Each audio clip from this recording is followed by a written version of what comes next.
Bride যখন 1 ঘন্টা late করে তখন মনের অবস্থা কী হয় সেটা একমাত্র আমরা আর্টিস্টরাই বুঝি।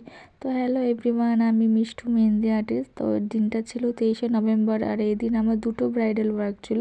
তো প্রথম ব্রাইডের কাছে আমার টাইম দেওয়া ছিল দুপুর 2টোর সময়, কিন্তু গিয়ে দেখি তখন ব্রাইড রেডিই হয়নি।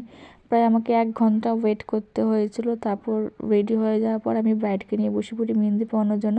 আর ডিজাইনটা সম্পূর্ণ ব্রাইডের পছন্দ মতোই করা হয়েছিল, সে বলেছিল এরমভাবে করতে।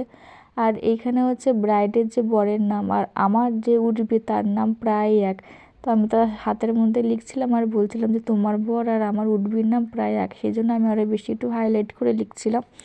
আর যেহেতু আমার প্রথম ব্রাইড বসতে একটু দেরি করেছিল, সেই জন্য হচ্ছে আমার সেকেন্ড ক্লায়েন্টের কাছে যেহেতু আমার দেরি হয়ে গেছিলো, সেই জন্য সেকেন্ড আর মেহেন্দির আমি ভিডিও সেভাবে নিতে পারিনি।